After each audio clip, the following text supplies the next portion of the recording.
الشوارب خالف المشركين أوفر اللحى وحف الشوارب.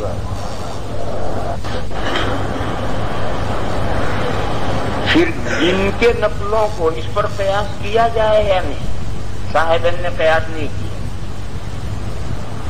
اور امام شافعی اور امام احمد رحمہم اللہ نے جن کی نفلوں کو بھی اس پر قیاس کیا، امام مالک نے بھی قیاس کیا، لیکن قیاس کر کے دن کی نفلوں میں حکم ہلکا کر دیا انہوں نے، اور رات میں کہا وہ تو دو پر سلام پھیرنا ضروری ہے۔ یہاں یہ بات یاد رکھنی چاہیے کہ آگے ایک پھر روایت آ رہی، یہی روایت پھر آگے آ رہی ہے، اس میں لفظ ہے صلاۃ اللیل والنہار مثنی مثنی، یہ روایت صحیح نہیں ہے، جس میں والنہار بڑا ہوا ہے یہ روایت صحیح نہیں ہے، صحیح روایت یہی ہے صلاۃ اللیل مثنی مثنی۔ اس لیے اس حدیث شریف میں یہ تمام ائمہ یہ کہتے ہیں کہ حکم تشریعی ہے، یعنی یہی شرعی مسئلہ ہے، لہذا رات میں اس حدیث سے صراحتاً ثابت ہوا کہ رات میں دو دو پر سلام پھرنا ہے۔ پھر بعض فقہا نے جن کے نفلوں کو اس پر قیاس کیا، بعض نے نہیں کیا۔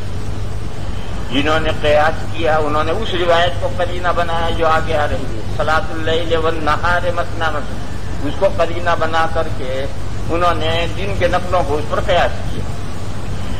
دوسرے فقہا نے کہا کہ نہیں، وہ روایت صحیح نہیں، اور دن میں حضور اکرم صلی اللہ تعالی علیہ وسلم کا 4 سنتیں ایک سلام سے پڑھنا ثابت ہے، تو حضور خلاف اولا پر کیسے عمل کریں؟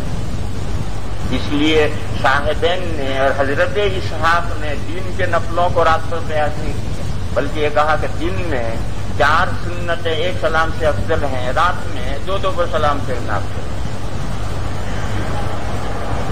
امام ابو حنیفہ علیہ الرحمہ نے کہا کہ 2 باتوں میں غور کرو، یہ بہت اہم باتیں ہیں 2۔ ایک تو ایک رات میں بھی فرائض اور دن میں بھی فرائض ایک سلام سے 4 رکعتیں ہیں، ظہر اور عصر ایک سلام سے 4 رکعتیں ہیں، اور عشاء ایک سلام سے 4 رکعتیں ہیں، اور فرائض غیر اولا ہیئت پر نہیں ہو سکتے۔ جو نماز امت کے لیے فرض کی گئی ہیں ان کی ایسی شکل جو اولا نہیں ہے، غیر اولا شکل پر فرائض نہیں ہو سکتے۔ دوسری بات اس میں غور کرو جو ابھی آئی کہ حضور سے دن میں 4 نفلیں ایک سلام سے پڑھنا ثابت ہے۔ کبھی کبھار بیان جواز کے لیے حضور ایسا کریں کوئی حرج نہیں، لیکن ہمیشہ 4 سنتیں ایک سلام سے پڑھیں، نبی غیر اولا ہے اس پر عمل نہیں کرے، لہذا یہ تو کسی کی ہمت ہی نہیں ہے کہ وہ یہ کہے کہ رات میں یا دن میں 4 نفلیں ایک سلام سے غیر اولا ہیں، یہ کہنے کی کسی کی ہمت نہیں۔ فرض 4 رکعت ایک سلام سے ہیں، وہ غیر اولا ہے کیسے ہو سکتے؟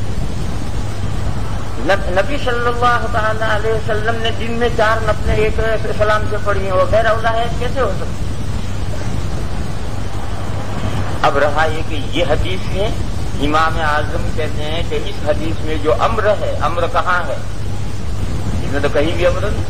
صلاۃ اللیل مبتدا، مثنی مثنی خبر، مبتدا خبر مل کر جملہ اسمیہ خبریہ ہوا، امر کہاں ہے؟ امر اس کے پیٹ میں ہے۔ اور قاعدہ کلیہ ایک یاد رکھو، شریعت میں قرآن و حدیث میں جتنی خبریں ہیں وہ انشاء کو متضمن ہوتی ہیں، یعنی ان کے پیٹ میں انشاء ہوتی ہے۔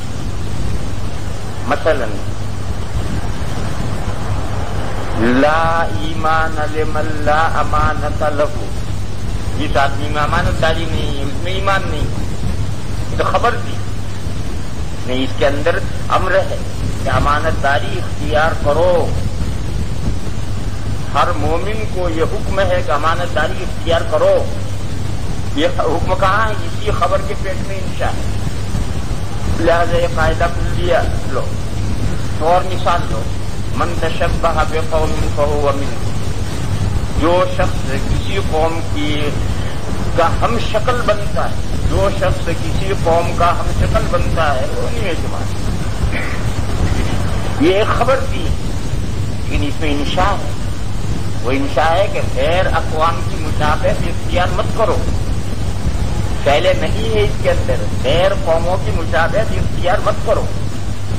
یہ جو حکم تھا خالق المشرکین او فر اللحا وحد الشوارب، اسی بات سے. لہذا جو مسلمان مونچھیں بڑی بڑی رکھتا ہے، داڑھی منڈاتا ہے، یہ کافروں کے مشرکین کے مشابہت اختیار کرتا فہو امین. فہو منہم، دنیا کے اعتبار سے بھی آخرت کے اعتبار سے. جس زمانے میں ملک تقسیم ہوا اور سارے ہندوستان میں فسادات شروع ہوئے تو دارالعلوم کے ایک فاضل کلکتے میں تھے، اب وہ دنیا میں نہیں رہے، اللہ تعالیٰ ان کے درجات بلند کرے. دارالعلوم کے ایک فاضل کلکتے میں تھے پروفیسر، انہوں نے اس زمانے میں داڑھی منڈوا دی. کیوں؟ تاکہ کوئی پہچانا نہ کہ مسلمان. یہ دارالعلوم کے ایک فاضل کا عمل ہے کہ اس نے پروفیسر تھا وہ اس اسکول کے اندر داڑھی منڈوا دی اس زمانے میں تاکہ کوئی پہچانا نہ کہ مسلمان. اور سہارنپور میں ایک رکشا والے نے اس زمانے میں داڑھی رکھ لی تو لوگوں نے اس سے کہا باولے یہ داڑھی رکھنے کا زمانہ ہے، داڑھی والے داڑھی منڈا رہے ہیں. اس نے کہا میں بھی جانتا ہوں کہ یہ داڑھی رکھنے کا زمانہ نہیں ہے، مگر میں نے داڑھی اس لیے رکھی ہے کہ کچھ پتہ نہیں احوال کا کیا ہے، کس وقت آدمی مارا جائے. تو میں نے داڑھی اس لیے رکھی ہے کہ تاکہ مجھے کوئی مارے تو مسلمان سمجھ کے مارے، دھوکے میں مجھے نہ کوئی مارے، مسلمان سمجھ کے مارے تاکہ مجھے کچھ ملے آخر. دیکھو یہ بھی ایک جذبہ ہے. یہ رکشا والے کا سہارنپور کا قصہ ہے کہ اس نے اس زمانے میں داڑھی رکھی تاکہ وہ پہچانا جائے کہ مسلمان ہے اور کوئی مارے تو مسلمان سمجھ کر مارے تو شہادت ملے گی. اور یہ دارالعلوم کے فاضل کا قصہ ہے کہ اس نے اس زمانے میں داڑھی منڈوا دی.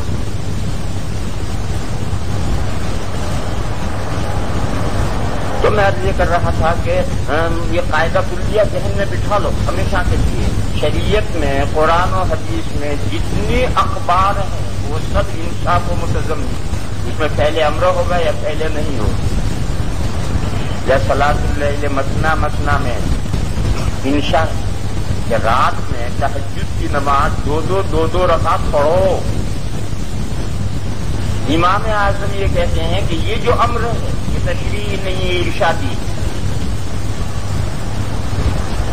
ارشادی کا مطلب یہ ہے کہ لوگوں کو ان کی بھلائی کی ایک بات سمجھائی گئی ہے کہ تمہاری لیے سہولت، آرام، راحت، بھلائی اس میں شرعی حکم نہیں. اس کی تشریح میں پہلے کر چکا ہوں کہ رات میں کیونکہ یہ اندیشہ نہیں ہے کہ آدمی سلام پھیر کر کسی کام میں مشغول ہو جائے گا، یہ اندیشہ دن میں.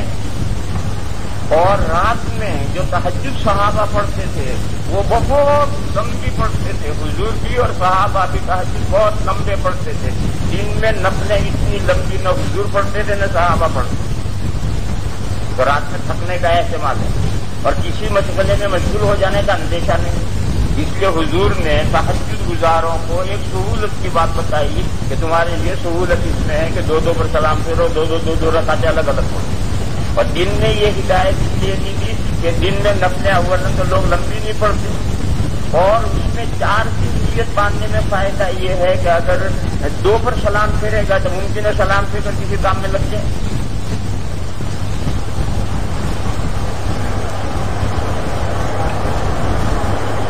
عرب میں تعویذ گلے میں باندھا جاتا تھا ایک خاص عمر پر اور پھر اس کے بعد وہ تعویذ اتر جاتا تھا. اور عربی کا یہ محاورہ ہے کہ اصل کا بچہ ہے تعویذ بھی نہیں اترا. ایک خاص یہ زمانے جاہلیت کی بات ہے، زمانے جاہلیت میں بھی تعویذ ایک خاص عمر کے بعد اتر جاتا تھا. مگر اب زمانے اسلام میں مولوی بھی بڑھاپے تک تعویذ گلے میں باندھے رکھتے. عجیب و غریب بات ہے. تم سے تو پھر وہ زمانے جاہلیت کے مشرکین اچھے تھے کہ وہ بھی بچے کا تعویذ ایک وقت کے بعد اتار دیتے تھے. اور اب زمانے اسلام آ گیا، طالب علم ہے، مولوی ہے اور بوڑھا ہو گیا اور تعویذ گلے میں باندھ رکھا. تو امام اعظم علیہ الرحمہ یہ ارشاد فرماتے ہیں کہ یہ امر جو ہے امر ارشادی ہے. کیوں؟ دلیل یہ کہ عشاء کی نماز 4 رکعتیں ایک سلام سے ہیں، وہ غیر اولا ہے کیسے ہو سکتی؟ اور یہ حدیث امر ارشادی ہے، امر تشریعی نہیں. یہ ایک نیا قاعدہ ہے، اسے بھی ذہن میں رکھو اصول کے طور پر کہ امرو نہیں، ہر جگہ تشریعی نہیں ہوتے ہیں، کہیں ارشادی ہوتے ہیں. لوگوں کو ان کی بھلائی اور سہولت کی کوئی بات بتلائی جاتی ہے، کرنے کی یا نہ کرنے کی، یہ مجتہدین کو طے کرنا ہے. یہ جو امر ہے تشریعی ہے یا ارشادی ہے، یہ مجتہدین کو طے کرنا ہے. ان مجتہدین نے طے کیا کہ یہ امر تشریعی. امام اعظم نے کہا نہیں، یہ امر ارشادی. اور اصل تو 4 رکعتیں ایک سلام سے افضل ہیں. اور یہ جو تہجد گزاروں کو حضور نے فیسلٹی دی ہے، یہ ان کی راحت اور سکون کے لیے دی ہے، کیونکہ لمبے تہجد پڑھنے کی وجہ سے آدمی تھک گیا ہے، 2 پر سلام پھیر لے، تھوڑی دیر پیر لمبے کر لے، تھوڑا آرام کر لے اور پھر اگلی نماز شروع کرے. تو اس میں تہجد گزاروں کی شکول ہے. یہ ہے نفس فہمی کا اختلاف کہ یہ جو صلاۃ اللیل مثنی مثنی، اس میں جو امر ہے یہ تشریعی ہے ارشادی. یہ نفس فہمی کا اختلاف. دوسرا ٹکڑا ہے کہ جب صبح ہونے کا اندیشہ ہو تو اوتر برکعت، نماز کو طاق بناؤ 1 رکعت کے ذریعے. یہاں تک ٹھیک ہے، کون سی نماز کو طاق بناؤ، یہاں اختلاف ہو. ائمہ ثلاثہ نے کہا رات میں جتنا تہجد آپ نے پڑھا ہے اس کو طاق بناؤ. حنفیہ نے کہا کہ نہیں، اس سے پہلے جو 2 گانے اس 2 گانے کو طاق بناؤ. یہاں سے اختلاف کھڑا ہو گیا کہ یہ وتر کی 1 رکعت الگ سلام سے پڑھنی ہے یا 2 کے ساتھ ملا کر پڑھنی ہے. یہ اختلاف مبنی ہے اس پر کہ 1 رکعت کے ذریعے سے طاق بنانا، کس کو طاق بنانا ہے. ائمہ ثلاثہ کہتے ہیں کہ 1 رکعت کے ذریعے طاق بنانا ہے رات کی پڑھی ہوئی ساری نماز. اور رات کی پڑھی ہوئی ساری نماز 1 رکعت سے طاق اس وقت بنے گی جب آپ 1 رکعت الگ پڑھیں اور وہ الگ پڑھ کر ٹوٹل میں شامل کریں، اب ساری نماز طاق ہوگی. یہ حدیث شریف کا مطلب ائمہ ثلاثہ نے سمجھا ہے. حنفیہ نے کہا یہ مطلب نہیں. اوتر برکعت، 1 رکعت کے ذریعے سے نماز کو طاق بناؤ، یعنی یہ جو تھا صلاۃ اللیل مثنی مثنی، 2 2 2 2 2 2 2 2 2 2 2 2، یہ 2 2 کا کہاں سے چلیں گے. جب صبح کا اندیشہ ہو وہاں تک 2 2، اور جب صبح کا اندیشہ ہو تو اب 2 2 نہیں، اب 3. اب وہ جو آخری 2 ہے 2 گانا، اس کو 1 کے ذریعے سے طاق بنانا ہے. لہذا وہ 1 کو آپ الگ پڑھیں گے تو اس 1 الگ کے ذریعے سے وہ 2 کیسے طاق بنیں گے. لہذا یہ ٹکڑا پہلے ٹکڑے کے ساتھ ملا ہوا ہے کہ رات میں آپ 2 2 2 2 پر سلام پھیرتے رہیے. جب صبح کا اندیشہ ہو تو اب 2 پر آپ سلام نہ پھیریے، اس 2 کے ساتھ 1 رکعت ملا کر کے اسے طاق بنائیے. سوال پیدا ہوا کہ مغرب کی نماز کو دن کا وتر کہا گیا. وہ اس اعتبار سے کہ مغرب کی نماز دن کی نمازوں میں شامل ہو کر سارے ٹوٹل کو طاق بناتی ہے. تو اسی طریقے سے یہاں بھی ساری رات کی نماز کو ٹوٹل کو طاق بنانا ہے. اس سے پہلے والی 2 ہی رکعت کو کیوں طاق بنانا ہے؟ یہ سوال بیکار ہے. اگر یہ ایسی بات ہوتی ہے پھر مغرب کی بھی 1 رکعت الگ پڑھی جاتی تاکہ وہ ایک الگ ساری نمازوں میں مل کر ٹوٹل بنائے. جب مغرب 3 ساتھ مل کر سارے دن کی نمازوں کو ٹوٹل کو طاق بناتی ہیں تو وتروں کی 3 رکعتیں ایک ساتھ پڑھ کر کے ساری رات کی نمازوں کو ٹوٹل کیوں نہیں بنائیں؟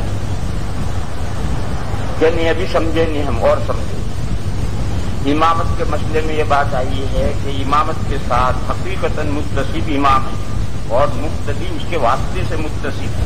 اسی طریقے سے یہ جو وطر ہے یہ اس کا وطر حقیقی ہے اور ایک وطر مجازی ہے. مغرب کی 3 رکعتیں یہ تو وطر حقیقی ہے، اور جب وہ دن کی نمازوں میں شامل ہوں گی تو ساری نماز مجازن وطر ہو جائے، وطریت کے ساتھ متصف ہو جائے. اسی طریقے سے رات کے یہ وطر 3 یہ تو وطر حقیقی ہے. یہ وطر حقیقی جب رات کی نماز میں شامل ہوں گے تو رات کی ساری نماز مجازن وطریت کے ساتھ متصف ہو جائے. یہ ہے اس ٹکڑے کے سمجھنے میں اختلاف کہ اذا خفت الصبح فاوتر برکعت. ترجمہ واضح ہے کہ جب صبح ہونے کا اندیشہ ہو تو 1 رکعت کے ذریعے سے نماز کو طاق بناؤ. کون سی نماز؟ جس میں اختلاف ہو. ائمہ ثلاثہ نے کہا پوری رات کی نماز. حنفیہ نے کہا کہ نہیں، یہ جو 2 2 2 2 چل رہی ہیں جب صبح کا اندیشہ ہو تو اب جو آخری 2 ہیں اس کو 2 پر سلامت کرو، اس کے ساتھ تیسری ملا کر کے حقیقت اسے طاق بناؤ. اور یہ طاق جب رات کی نمازوں میں شامل ہوگا تو ساری رات کی نمازوں کو طاق بنا دے گا مجازن. تو یہ جو اوتر پہ رکعتین ہے اس میں بھی نفس فہمی کا اختلاف ہے کہ اس جو ٹکڑے کا مطلب کیا ہے. اور ذرا سی بات میں اختلاف ہو گیا کہ 1 رکعت کے ذریعے سے طاق بناؤ قائف ہو. کون سی نماز کو؟ ائمہ ثلاثہ کہتے ہیں رات کی ساری نماز. حنفیہ کہتے ہیں نہیں، اس سے پہلے جو شفا ہے شفا کو طاق بناؤ اس کے ذریعے، اور پھر وہ 3 کا مجموعہ رات میں شامل ہو کر ساری رات کی نمازوں کو مجازن جزویت کے ساتھ متصل کرے. وبه قال حدثنا قتيبة قال حدثنا الليث عن نافع عن ابن عمر عن النبي صلى الله عليه وسلم أنه قال صلاة الليل مثنى مثنى فإذا خفت الصبح فأوتر ب1 واجعل آخر صلاتك وترا.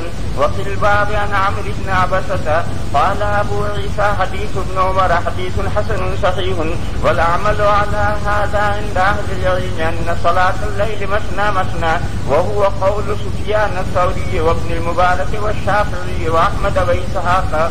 باب ما جاء في فضل صلاة الليل. تہجد کا ثواب، فضل مانے ثواب اور صلاۃ اللیل مانے تہجد کا ثواب. وبه قال حدثنا قتيبة قال حدثنا ابو عوانة عن ابي بشر عن حمید. یہ راوی بہت اعلیٰ درجے کا ہے حمید، اور مسلم شریف میں اس راوی کی روایت ہے، اس لیے حدیث کی سند میں کوئی کمی نہیں ہے. حدیث حسن صحیح نہیں، مگر حضرت نے اللہ جانے صرف حسن کیوں کہا معلوم. باقی یہ حدیث حسن صحیح ہے اور یہ حدیث مسلم شریف میں ہے. عن حمید بن عبد الرحمن الحميري عن ابي هريرة قال قال رسول الله صلی اللہ علیہ وسلم. حضور نے فرمایا کہ رمضان کے روزے یہ تو ہیں نمبر اول فضیلت میں. دیکھو جتنے فرائض ہیں ان کے برابر کوئی نیچے کی عبادت نہیں پہنچ سکتی. فرائض کا مقام سب سے اوپر. فرائض کے بعد فضیلت واجبات کی، واجبات کے بعد فضیلت سنت مؤکدہ کی، پھر سنت مؤکدہ کے بعد دیگر فضائل ہیں. لہذا رمضان کے روزوں کی فضیلت یہ تو اول نمبر ہے. پھر دوسرے نمبر پر محرم کے روزے، یعنی سارے محرم کے روزے، پورا محرم روزے رکھو. یہ محرم کے روزے یہ دوسرے نمبر پر فضیلت ہے. یہ جو محرم مہینہ ہے یہ اللہ کا مہینہ ہے، شہر اللہ. یہ اضافت تشریف کے لیے، جیسے بیت اللہ کا یہ مطلب تھوڑے ہی کہ اللہ میں وہاں رہتے ہیں، اضافت تشریف کے لیے. ایسے ہی شہر اللہ یہ اضافت تشریف کے لیے ہے کہ اللہ کے یہاں بہت معظم و محترم مہینہ ہے. اس لیے محرم کے روزے صرف عاشورہ کا روزہ نہیں، پورے محرم کے روزے یہ فضیلت میں رمضان کے بعد دوسرے نمبر پر. دوسرا مہینہ حضور نے فرمایا کہ اول نمبر تو فرض نمازوں کا، فرض نمازوں کے بعد دوسرا نمبر فضیلت میں تہجد کی نماز کا. علماء کرام نے کہا ہے کہ واجب فرض کے ساتھ ملحق ہیں اور سنت مؤکدہ بھی فرض کے ساتھ ملحق ہیں. تہجد کا نمبر جو ہے وہ فرض، واجب اور سنت مؤکدہ کے بعد ہے. علماء کرام نے یہ بات فرمائی ہے کہ فرائض، ان کے بعد واجبات، ان کے بعد سنت مؤکدہ، اور سنت مؤکدہ کے بعد فضیلت میں نمبر ہے تہجد کی نماز. مشکات شریف میں حضرت ابن عباس رضی اللہ تعالی عنہما کا یہ قول آیا ہے، حدیث نہیں. حضرت ابن عباس نے فرمایا کہ تدارس العلم ساعۃ من اللیل خیر من قیام اللیل من صلاۃ اللیل. رات میں علم کا پڑھانا تہجد کی نماز سے بہتر ہے. تدارس العلم ساعۃ من اللیل خیر من صلاۃ اللیل، یا کچھ اس سے تھوڑے مختلف الفاظ ہوں گے، محفوظات میں وہ میں نے اسے لیا ہے. یہ حضرت ابن عباس کا قول ہے.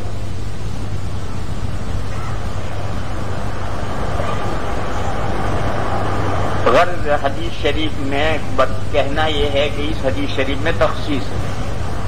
اس میں تو کوئی تخصیص نہیں ہے کہ ماہ رمضان اس کے بعد ماہ محرم، اس میں کوئی تخصیص نہیں ہے۔ معین دن کی تخصیص زیر بحث نہیں ہے کہ اس دن سے یہ دن افضل یا اس دن کے بعد یہ دن، ایسی تخصیص نہیں۔ یہ مہینہ اور اس مہینے کے بعد یہ مہینہ، تو مہینے کے بعد مہینہ، اس میں کوئی تخصیص نہیں۔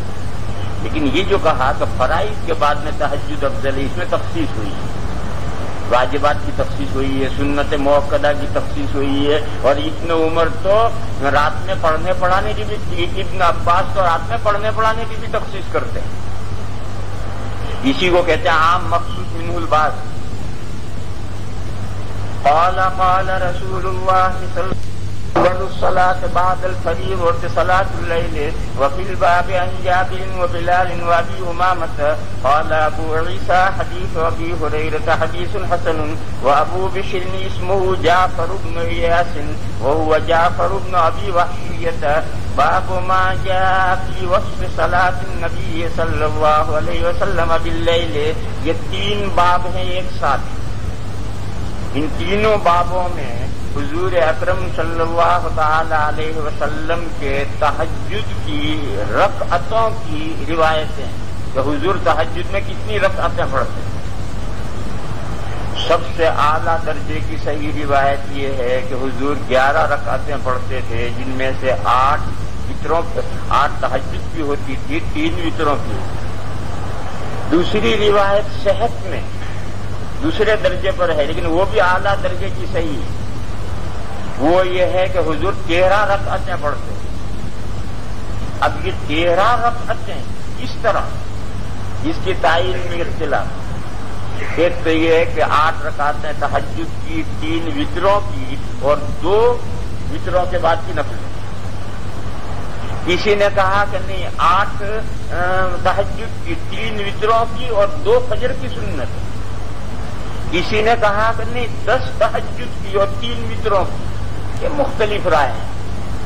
باقی روایت یہ ہے کہ حضور رات میں 13 رکعتیں پڑھتے تھے، یہ بھی اعلیٰ درجے کی صحیح ہے روایت۔ اس کے علاوہ 14 طرح سے روایتیں مروی ہیں۔ ابن حزم ظاہری نے ایک رسالے میں وہ ساری روایتیں جمع کی ہیں، 14 طریقے سے حضور کے تہجد پڑھنا مروی ہے۔ وبه قال حدثنا إسحاق بن موسى الأنصاري وقال حدثنا معن قال حدثنا مالك عن سعيد بن أبي سعيد المقبري عن أبي سلمة أنه أخبره أنه سأل عائشة كيف كانت صلاة رسول الله صلى الله عليه وسلم بالليل في رمضان۔ یہ باللیل میں نے بڑھایا ہے، اوپر بین السطور میں لکھ رکھا ہے ایک نسخہ، اس کو میں نے اندر بڑھایا ہے تاکہ بات واضح ہو۔ ابو سلمہ نے حضرت صدیقہ سے یہ پوچھا کہ نبی اکرم صلی اللہ تعالی علیہ وسلم رمضان میں تہجد کتنا پڑھتے؟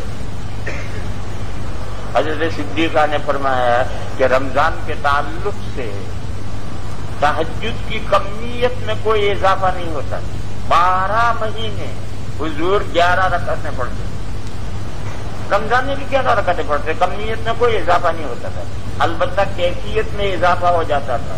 غیر رمضان کا تہجد اور رمضان کے تہجد میں کیفیت بدل جاتی تھی۔ رمضان میں تہجد بہت لمبا حضور پڑھتے تو کیفیت میں تبدیلی تو آتی تھی، باقی کمیت میں کوئی تبدیلی نہیں آتی۔ کیف کانت صلاة رسول اللہ صلی اللہ علیہ وسلم باللیل فی رمضان فقالت ما كان رسول الله صلى الله عليه وسلم يزيد في رمضان ولا في غيره على 11 ركعة، یعنی کمیت میں کوئی اضافہ نہیں ہوتا تھا، 12 مہینے ایک ہی کمیت رہتی۔ پھر سوال ہے کہ روایتیں تو 13 کی بھی آئی ہیں اور طرح کی بھی آئی ہیں اور 14 طریقے سے روایتیں آئی ہیں، اور صدیقہ فرماتی ہے کہ کمیت میں کوئی تبدیلی نہیں ہوتی تھی۔ اس کا جواب یہ ہے کہ یہ جو دیگر عمل ہے یہ گاہے ماہے کا، کبھی موقع نہیں ہے تو حضور نے کم پڑھ لیا، کبھی حضور نے زیادہ پڑھ لیا، گاہے ماہے کا عمل ہے۔ جو ہمیشہ کا دائمی عمل ہے وہ 11 رکعتیں پڑھنے کا۔ البتہ رمضان کے تہجد میں کیفیت بدل جاتی، اسی کا ذکر ہے۔ یصلی 4